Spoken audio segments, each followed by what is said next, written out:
Hello Eternum and welcome to KOTT News, Eternum's #1 source for news, and this is the War Report. No change in the dynamic of Eternum last night as the forces of East Waiting Room maintained control of the bear-infested deep forests of Brightwood.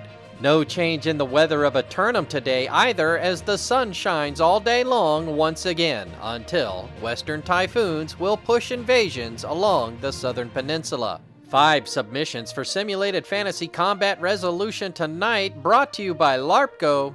Remember, if it isn't LARPGO, it's cardboard. First up, the Syndicate forces of Searing Void assault the Covenant forces of Hammer for control of the uncontrollable Restless Shore. Searing Void sense an opportunity to capture the archipelago, while Hammer forces are committed in Ebonscale. The forces of Hammer have informed this reporter that tonight's defense of the fort will be available for open signups, so get out there and get your name on the list.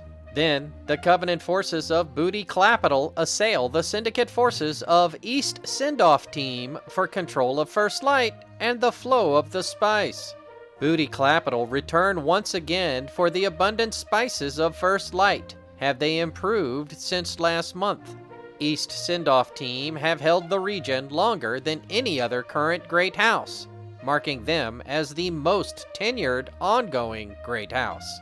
Meanwhile, the Covenant forces of Lost Templar challenge the Marauders of Dropouts for their championship title and the right to rule over Everfall. From their staging ground east in Weaver's Fen, the forces of Lost Templar step into the ring to challenge the champs. Dropouts make their 3rd defense of their championship belt, but their first defense against a sitting Great House. I hope to be back from work for this one.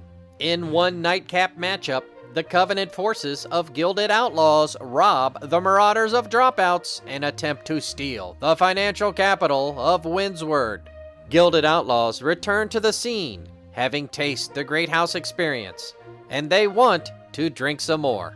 The forces of Dropouts may be tired from last night's efforts in Brightwood, but that shouldn't impact their efforts to keep the vault secure. In the other nightcap, the Syndicate forces of NBs attack the Covenant forces of Lost Templar in their attempt to secure the primary oil reserves of Weaver's Fen. Newcomer NBs make their first official attempt to secure land, and they've set their eyes on the peat moss fields of the Fen. Lost Templar have been protecting the denizens of the Fen for over a month now, reinforcing their claim of factional first purchase rights. We'll have the outcomes and reactions from the citizens tonight at 11. Until then, this has been War Correspondent JChalant, KOTT News.